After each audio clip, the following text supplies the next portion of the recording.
Good morning, everyone. How is your day? So far, so good. It's a beautiful day. I wish we weren't filming so we could look outside, but then you wouldn't listen to me. So, Katie Stevenson is not here. I'm the leader of the troop. She's fighting a really bad cold, so send some prayers her way. But thank you for our lovely human that brought cups, and we got cookies and study guides. So if you have any questions, let me know and I'll try to answer them. We're going to get started today. Parents, murder, and adultery. It's going to be a juicy one. So good. Welcome to all of you. Welcome to those who are joining us on the video. We're going to begin with a review of the 10 Commandments. Who can do them with me? Number 1, I am the Lord your God. You shall have no other gods. Do it with me. 2, you shall not take the Lord's name in vain. 3, remember the Sabbath day and keep it holy. 4, honor your father and mother. 5, you shall not kill. 6, yes, I heard it. I don't know who, but thou shalt not commit adultery. You point to your ring finger.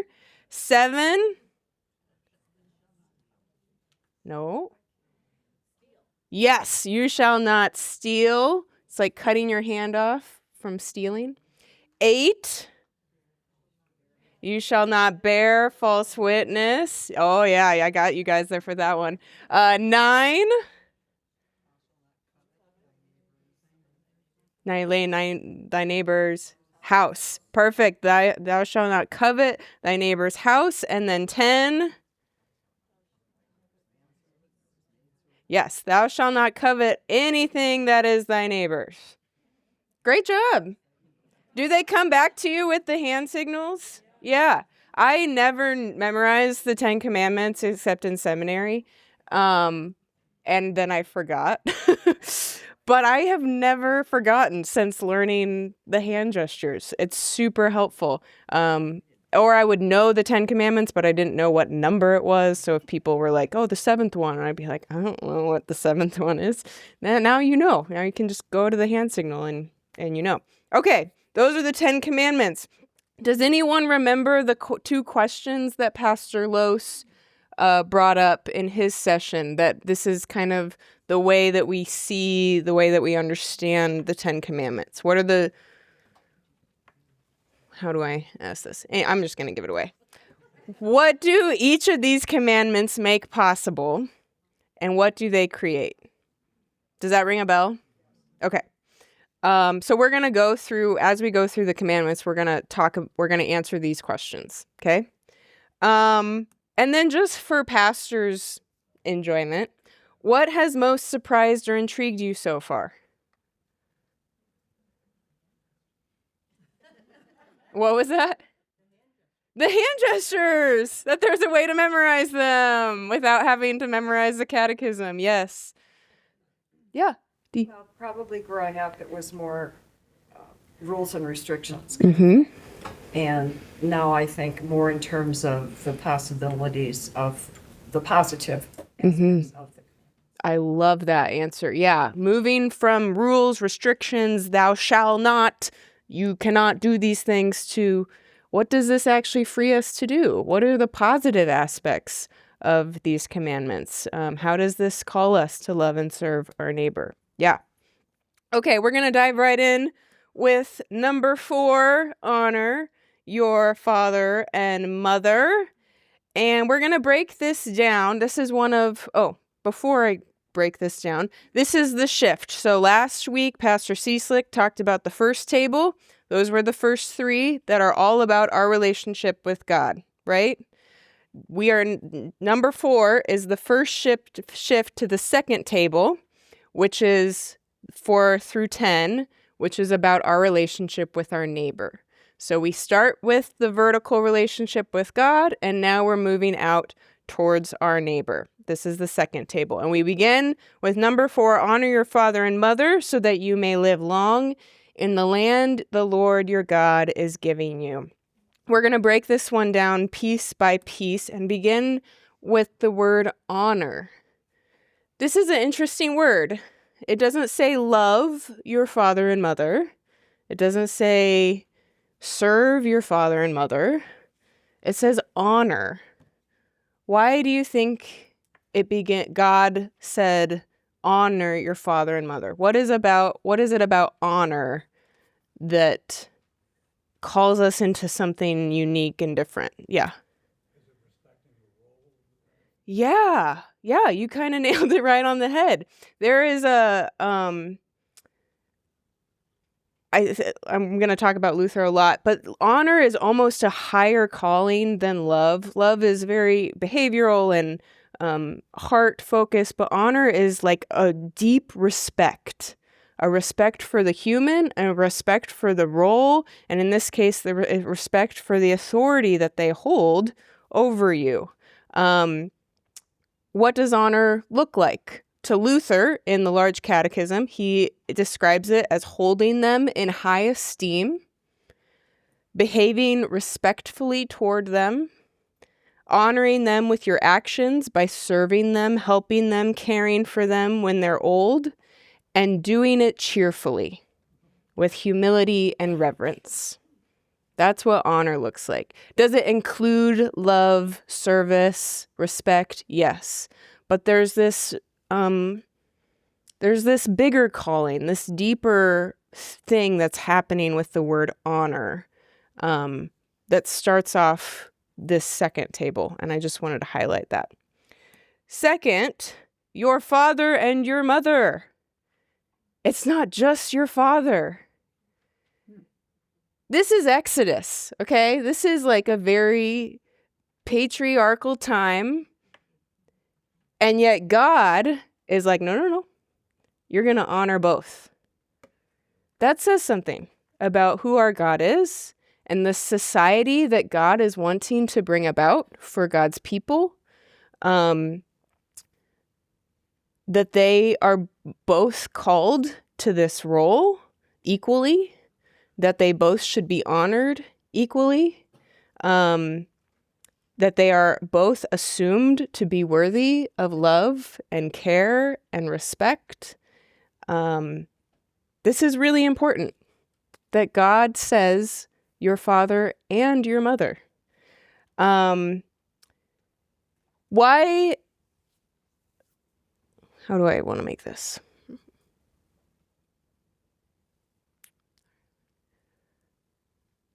Why do you think God begins this second table, all of the commandments about our neighbor, with the specific call to honor your father and mother? Of all the neighbors we have, why does God begin with our parents? It's our first relationship. Yeah. It's a really close and intimate relationship. Yeah. What is really important to Luther, and we'll see this again in number 6 as well, Luther has a very high regard for the family. Martin Luther cared very deeply about the family unit and honoring it and respecting it and keeping it holy. And he thought that this family unit had ripple effects throughout the community. And so it was really important, first and foremost, above everything else, to make sure that you and your parents were good. That there was a good two-way street between you and your parents. Luther says God has given this walk of life, fatherhood and motherhood, a special position of honor, higher than that of any other walk of life under it. So the vocation of parenthood is really important to Martin Luther. And it also reminds us that this commandment is a two-way street. It's not just us honoring our parents, but it's also our parents fulfilling their vocation as their parent and raising us, caring for us, leading us into a life of faith. This is a vocational call to our parents, to our fathers and mothers, to be good fathers and mothers who we can honor. So this is a two-way street. We're called to honor them, and they are called into this really holy vocation of parenthood that Martin Luther takes really seriously, and to serve us and raise us in the faith so that we can serve God and the world. Luther also kind of extends this idea of parenthood, of fatherhood, of motherhood into all areas of society. So Luther believed that we have fathers by blood, our biological fathers, that we have fathers of nations, that we have spiritual fathers.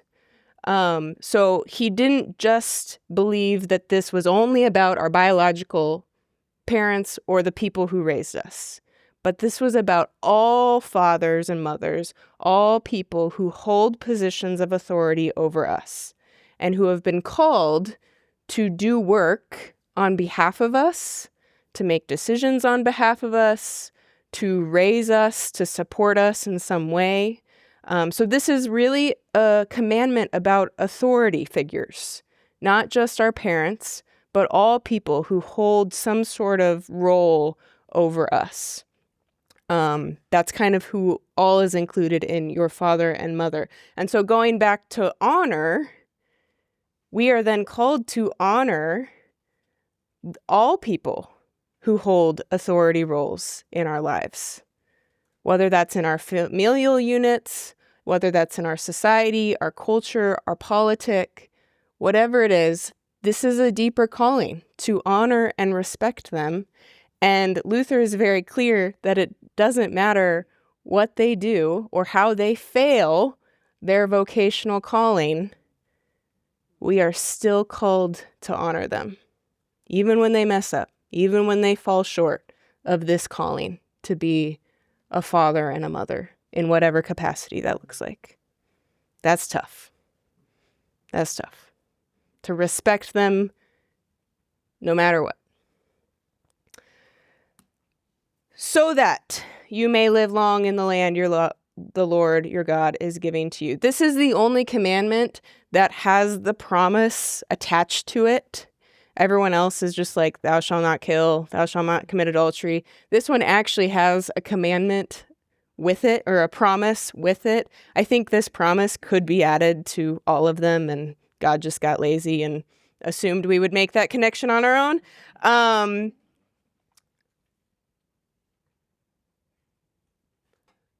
But I just think that this is a really interesting thing to point out about how God is thinking about this second table, is that these commandments are in order that we may live along in the land the Lord your God is giving to you. These commandments are for our own life. They're for our thriving. We don't honor our father and mother so that we get like a gold stamp or a straight A's or a one-way shot to heaven. We do it so that we live long in the land the Lord is giving us.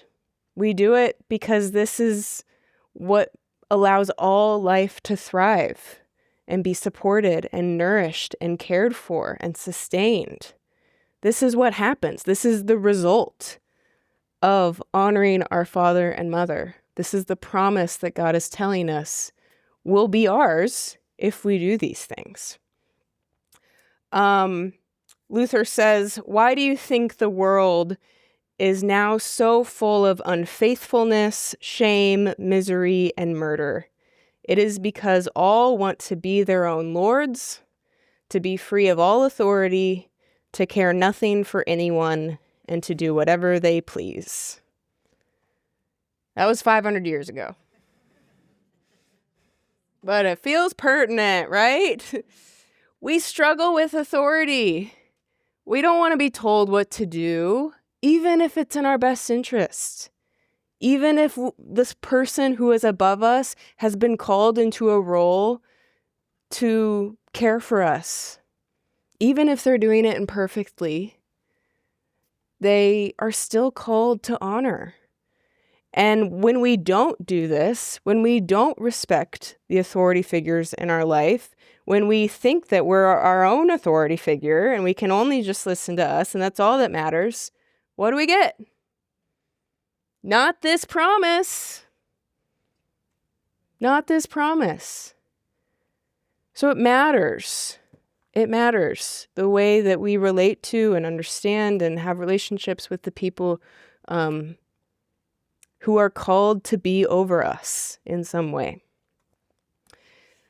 In the Small Catechism, which is Luther's very short descriptions of each of the commandments, he says this: we are to fear and love God so that we neither despise nor anger our parents and others in authority, but instead honor, serve, obey, love, and respect them. In Luther's Small Catechism, you'll always see that two-sided thing where there's a negative aspect of neither despise nor anger our parents and others in authority. So that's the stuff we don't do. But then there's the positive aspect. But instead, we're going to honor, serve, obey, love, and respect them. How do we forget what God has given us just as we've forgotten what our parents have given us? We so easily forget everything that the people above us have made possible for us. We are really bad at it. Just as we forget how God has sustained us and forgiven us and told us how to live, we're really bad at it, but they are a gift. They are a gift. Our very lives are here because of them. This is a fun commandment to teach to different age groups, because when you teach it to confirmation kids, you're going to point out different things about how their parents are raising them in middle and high school. But for you guys, what does this look like when your parents are in old age or not even here anymore? Because the call still remains. What does it look like to honor your parents in older age? I think that's a really important question to ponder. And that leads us to Los's 2 questions. What does this commandment make possible? What does it create? It creates a really healthy, loving family unit that Luther believed had very important ripple effects out into the community. It provides intergenerational relationships and puts that at the heart of and the first thing that we're called to do in terms of our neighbors is to be in really healthy, loving relationship with people who are older than us or younger than us. That's really fascinating. And it creates a community that cares for its elderly.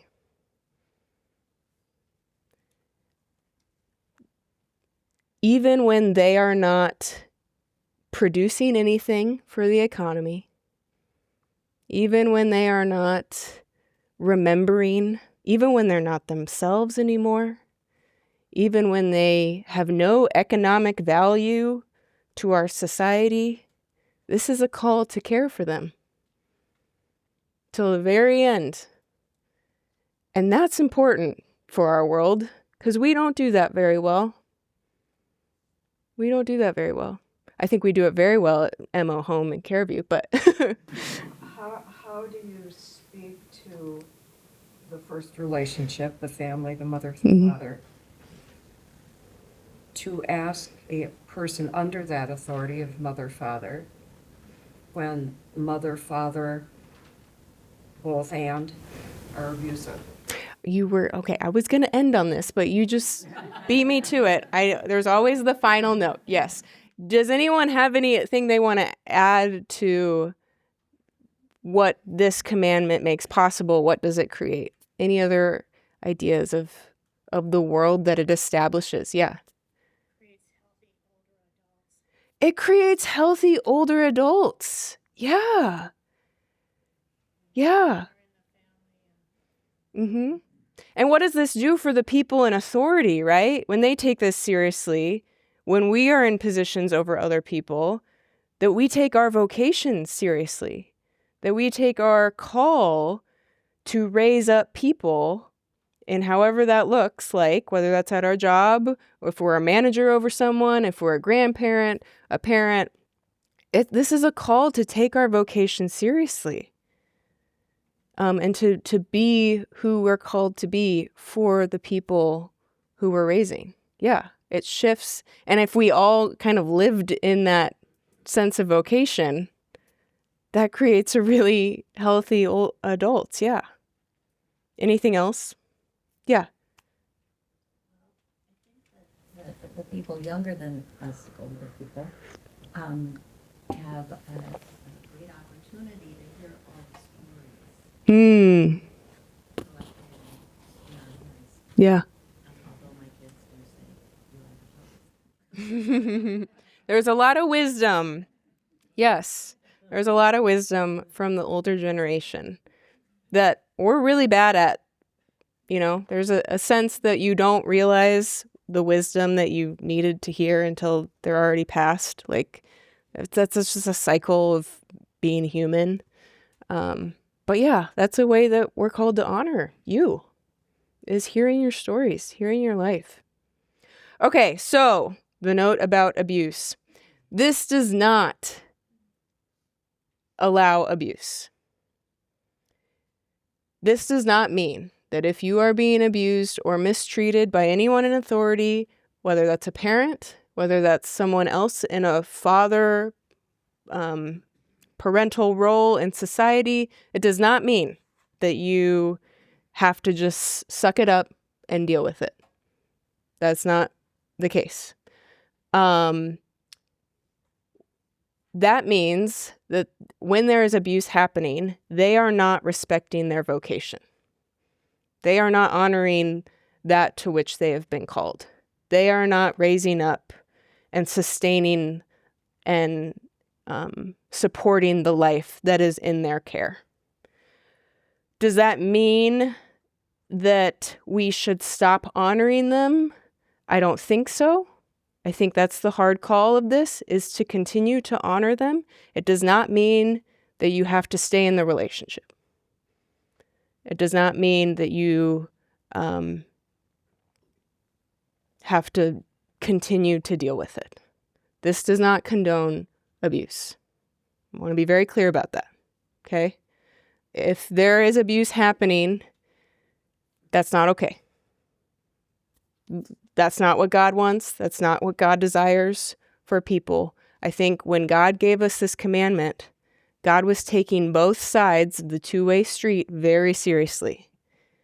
And when one of those two sides is messed up, that causes friction, right? And so that's the call of this commandment, is for both sides, people in authority and people under authority, to be in good, healthy, honorable relationship with one another. When that's not happening, that's when this commandment is violated. Yeah. We go back, very early in when you started talking to us, you talked about how parents or people in authority, that the commandment says something about their responsibility. Where is that? Where do you see that? That's in, our theology of that comes from Martin Luther, comes from the Large Catechism. So the way that he talks about... in the commandment, you don't see that, do you? I mean, is it there somewhere in the words? Oh, correct. No, it only says your father and your mother. Correct. Yes. Where he branches off to the fathers of nations, the fathers of churches, spiritual fathers. Just our ordinary fathers. Correct. Having a responsibility. Mm-hmm. Okay. Because that gets into the whole abuse business that, a lot of folks think that their father or mother, whether they're an actual father or mother or the ruler of their country, can do whatever, because that's what the commandment says. They cannot do whatever. Yep. Yep. So this is a calling for both those of us under authority, but also those who hold authority. That's according to Luther. Yes. Yep. Yeah. I think there are probably some dangerous interpretations of this commandment. Yes. Yeah.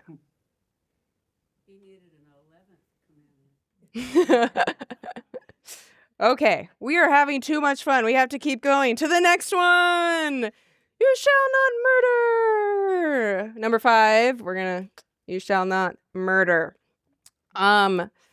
Luther, we are to fear and love God so that we neither endanger nor harm the lives of our neighbors, but instead help and support them in all of life's needs.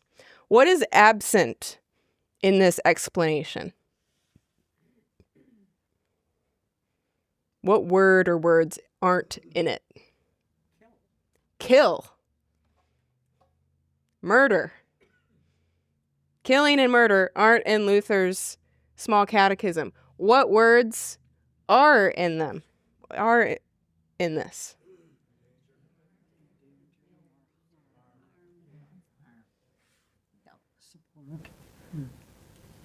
Help and support. Yep. A lot of verbs, but I'm going to pick out life. The 5th commandment is not a commandment about death. It is a commandment about life. First and foremost, when you hear thou shalt not murder, I want you to think about life. And I'm going to tell you why. The negative part, we neither endanger nor harm the lives of our neighbors. Oftentimes, this is like the easiest commandment where we can like wake up in the morning or go to bed at night and be like, okay, I didn't kill anyone. Check, like got that one. That was easy. Luther complicates it a little bit. So because this is a little vague, he goes even vaguer / more specific in his large catechism. So he breaks it down. We should not harm anyone either by hand or deed. Okay, this is the action part. This is what we usually think of when we hear you shall not murder. We should not use our tongue to advocate or advise harming anyone. I see some faces. These are our words. Luther believed murder was on our tongues. That we murder with our words. We kill with our words. He continues, we should neither use nor sanction any means or methods whereby anyone may be mistreated. And then this is the kicker that condemns us all. Our heart should harbor no hostility or malice against anyone in a spirit of anger and hatred. Who's with me? We're sinners. Like, this is rough, guys. Yeah. I was going to say that no Nazi concentration camp was liberated by love purely.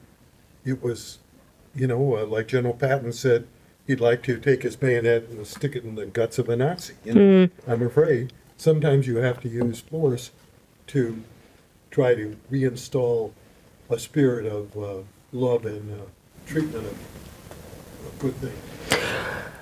Yeah, we'll come back to that.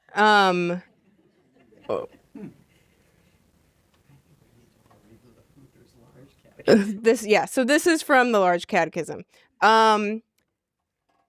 This is the commandment. Thou shalt not kill, no matter what. To Luther, it doesn't matter what the situation is. This is it. This is the call. Are we sinful people?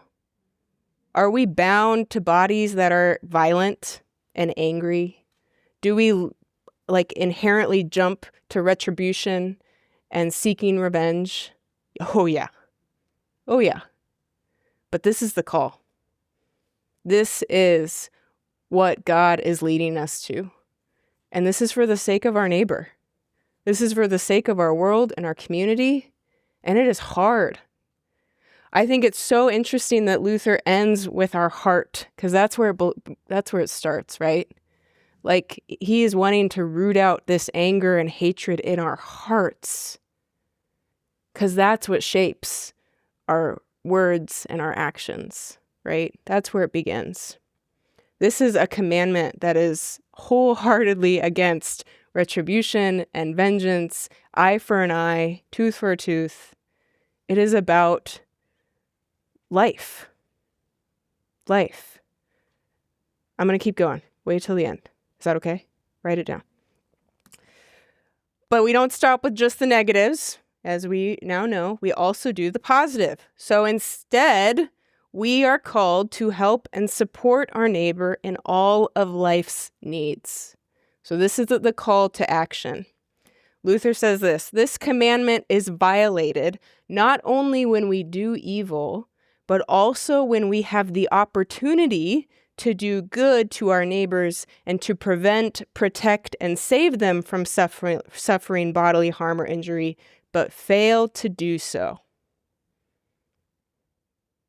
So, in the Catechism, these are Luther's examples, not mine. If you see someone drowning by their own fault, and you don't try and pull them out of the water, you're violating this commandment. If you see someone who is hungry and you let them starve, you are violating this commandment. If you see someone outside in the cold and you did not clothe them, you are violating this commandment. This is a commandment about life, about sustaining, supporting, encouraging life so that all life can thrive. And it reminds me of this little passage in Matthew. Maybe you've heard it. For I was hungry, and you gave me no food. I was thirsty, and you gave me nothing to drink. I was a stranger, and you did not welcome me. Naked, and you did not give me clothing. Sick, and in prison, and you did not visit me. Then they also will answer, Lord, when was it that we saw you hungry or thirsty or a stranger or naked or sick or in prison and did not take care of you? Then he will answer them, truly I tell you, just as you did not do it to one of the least of these, you did not do it to me. Oh, dang it. Testing. This is, oh no, I'm not even moving it. Am I doing something wrong, Trevor? Maybe that adapter is getting a little Hot. Okay, I'll have you come up in here and look. This is not a commandment about death. This is a commandment about life, about supporting life, about seeing the death that may be threatening our neighbor and stepping in and trying to offer them life, the life that God wants them to have. It's not just about not doing the things that we know not to do, but also a call to action, a call to where is there a lack of life? Where is life suffering? And what am I called to do to support that? You had a question. Great. Any other comments or questions about 5? Yeah. I think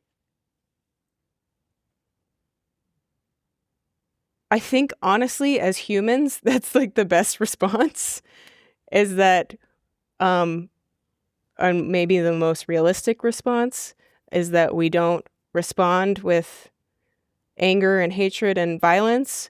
But it's also really, really hard to be like, okay, well, it's okay if they did that to me. It's hard to 8th commandment them. You'll get to that next week. So just letting it slide off. I think Jesus turned the other cheek a lot. He just took stuff from the religious leaders and just let it slide off and responded in love and just found the places in the world that were filled with death and said, I've come to give you life. So I don't know if that answers your question. Yeah. What does this commandment make possible? What does it create? It establishes a community that's based on love, respect, not anger or hatred. It de-escalates. Yeah, that's a good word. I like that. Yeah. It establishes a community that cares for people who are hungry, naked, homeless, fighting for their lives. We are called to care for them. They are Jesus. That's what Jesus just told us in Matthew. They are Jesus. And when we don't respond to their need, we're violating this commandment. So it's really easy now that I've gotten to this point to be like, oh God, we're so bad at this one. It's not like when you get to the end of the day, say, oh yeah, at least I got number 5 good. I didn't kill anyone. This is a tough one. We violate this one a lot. But it's also a really important call. Yeah. Yeah, 100%.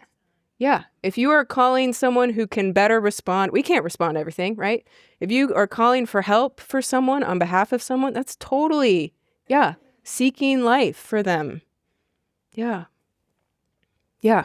My mom always said too, when someone was being mean to you in school or someone hurt you, that you don't know what they're going through. You don't, yeah. So instead of getting mad back or hurting back, you just pray for them. Mm-hmm. Yes. Yeah. Hurt people, right? Yeah. But yeah, that's a really great response of like taking what may be coming at you and pray for them. Even when you see the suffering and the death around you in the world, you know, you have a call to respond to it, but also pray about that. Like, it's not great to feel that. And that says something about who we are. When you see someone who is hungry, that makes you uncomfortable because that's not supposed to be the world we live in, right? Listen to that response. That's telling you something. In the back. Yeah, this is probably almost legalistic, but Exodus says thou shalt not murder. We say the commandment is thou shalt not kill. There is actually a difference of intent in that, at least in the law. Killing isn't murder. Murder is the intent to take a life. Killing is the taking of a life. And killing can be justified, murder cannot. So how do we interpret this? Is it thou shalt not murder or thou shalt not kill? I think Luther puts it all together because I think both of them fall into one of these 4. Either it's the action of actually doing the deed of literal killing, or the intent, which is our thinking or planning or our words or our heart. Like, intention is a heart thing, right? So I think both of them are kind of fall under Luther's. I don't know what the Hebrew word is that's used in Exodus. I didn't look that up, so I don't know what the actual, like, the clearest translation is. I'm sure that different Bibles have different translations. I use NRSV. How do I get back? I'll just go this way. Okay. So, number 5. Good one. Ready for confession yet? We'll get there at the end. Yeah. Does Luther ever address you confronting someone and just expressing how you feel? Not, obviously not to murder or kill or injure or anything like, but does he ever address that it is okay to confront someone about some disagreement? Yeah, I think Luther is very pro-reconciliation. So whatever confession and reconciliation needs to happen within a relationship, yes, do that. But you can do it compassionately, lovingly, with honor if they're above you, you know. You can do it in a way with the 8th commandment that you'll learn about next week without bearing false witness. These are all very interconnected. So yes, attend to the person. Yeah. Respect that relationship in that way. Okay, number 6. You shall not commit adultery. We'll see it at the end. I'm just watching time. You shall not commit adultery. Luther, Small Catechism, we are to fear and love God so that we lead pure and decent lives in word and deed, and each of us loves and honors his or her spouse. This is similar to me as the fourth one because it calls out a very particular relationship, that of with your spouse, and which may or may not be the most important relationship you have. It is the most covenantal relationship that we have in our modern day. Covenantal means we make promises. So it's the most similar we have to the relationship we have with God, where God makes promises to us and keeps those promises, and we make promises to spouses. We keep those promises. Double-edged sword again. We have the negative. Not only is this outward act forbidden, the adultery itself, but also every kind of cause, provocation, and means so that your heart, back to your heart, your lips, and your entire body may be chaste and afford no occasion, aid, or encouragement to unchastity. This is the part in the Large Catechism that is about your own action, but Luther then goes a step further and says you are also to defend, protect, and rescue your neighbors whenever they are in danger or need, and moreover, even aid and assist them so that they may retain their honor. So it's not about just keeping yourself in the clear, but it's also looking out for your neighbor. Are they in good and healthy relationships? Are they keeping the promises to their spouse? What are you hearing? How can you support them in their marriage? How can you ask for support from them in yours? This is a community commandment. It's how we look out for each other. And just as I said with number 4, Luther took the family unit very seriously. That when the family unit was in disarray, it had ripple effects out to the community. And this is similar. When the spouses are not keeping the promises, when there's not trust there, that has ripple effects. That, maybe I don't have to keep the promise then too. Or they're not keeping the promise. I don't want to keep the promise. This is how communities frail and fall apart. Yeah.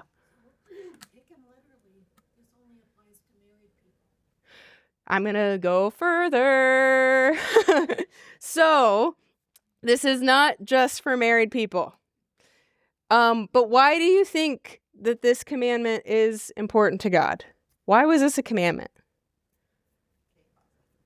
What? Another place for chaos to reign. Oh, another place for chaos to reign. Yeah. The promises between our spouses. Mm-hmm. We're keeping our promise to God. Mm-hmm. And it's Yeah. So the two things that are really important, and I've touched on one of them already, family and promise. What is God trying to do in order to build a trustworthy society through a law that would have us respect other people's marriages? He's trying to keep us and support our families, and he's leading us, calling us to keep our promises. And this is where it extends further than just the marriage relationship, is that we make promises to a lot of people in our lives, to friends, to work colleagues, to grandparents, grandchildren. We make promises to a lot of people. And this is a commandment to keep the promise. That it is important to keep the promise because that builds trust and that trust spreads. And when we don't keep the promise, that ruins trust and that spreads as well. So it's really important. God is a God who made promises to us. That is who our God is. God is a covenantal God, where God promised to show up. God promised to give us a land. God promised to give us descendants. God promises to redeem us, to forgive us, to give us grace. And God keeps those promises. That's what makes God so amazing, is no matter what we do, God keeps those promises. And we are called in the image of God to do the same, is to keep the promises that we have made to our spouse, yes, but also to our friend, to our neighbor, to our colleague. This is really important. This is important to a society, to a community. And when this starts to frail, the dominoes just fall a lot easier, you know? What does this commandment make possible? What does it create? Harmony, a trustworthy family unit, similar to number 4. Yep, integrity and relationships. A place, a community where you can count on each other and you know that people are going to show up for you because they keep their promises. And also a community that holds each other accountable, right? That when you see something, you have someone that's going to speak up before it's too late. That you have someone looking out for you. You have someone looking out for your neighbor's spouse, right? Because they're your neighbor too. This is a really, really good word. This is really good news for our spouses, for other people's spouses, for our families, for our kids, for our livelihoods, for our careers, for our communities. This is at the heart of a lot of things. That if this promise is broken, it hurts a lot of people. It hurts a lot of people. And that's what Luther was really trying to say, is that this is, yes, it is about the marriage relationship, but it is even more than that about keeping your promises as God has kept God's promises to you. Yeah.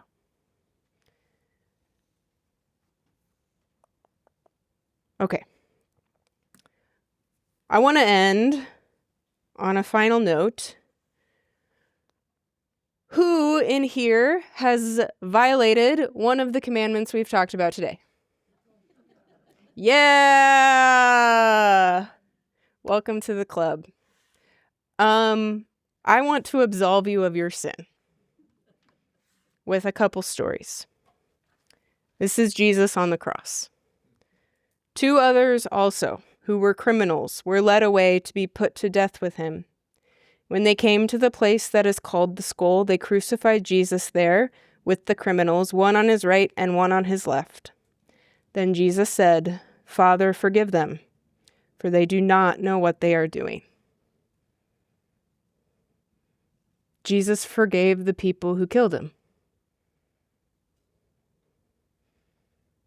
God forgives us when we murder of any kind. This is who our God is. We do not know what we do. I think by the end of the day, we could not even bring to mind all the ways that we violate these commandments, that we hurt our neighbors, that we don't honor those in authority above us, that we don't keep our promises. But God forgives us. God continues to forgive us. And that is good news. That is really, really good news. These are not commandments, as you were saying, that are just rules and here to make sure that we feel shame and that we're not good enough. No, these are liberating gifts from God so that we can live with each other and in community in a beautifully loving, trustworthy community. They're gifts to us. And we're going to mess up. We're going to be really bad at them because we're bound to sin. We're human. It's part of our nature. But that will not stop God from forgiving us and offering us grace over and over and over again. Another story. from John. Early in the morning, Jesus came again to the temple. All the people came to him, and he sat down and began to teach them. The scribes and the Pharisees brought a woman who had been caught in adultery. Where the man was, I don't know. But it does take two people. Let's just be clear. The Pharisees brought a woman who had been caught in adultery, and making her stand before all of them, they said to him, "Teacher, this woman was caught in the very act of committing adultery. Now in the law, Moses commanded us to stone such women. Now what do you say?" They said this to test him, so that they might have some charge to bring against him. Jesus bent down and wrote with his finger on the ground. When they kept on questioning him, he straightened up and said to them, "Let anyone among you who is without sin be the first to throw a stone at her." And once again he bent down and wrote on the ground. When they heard it, they went away one by one, beginning with the elders, and Jesus was left alone with the woman standing before him.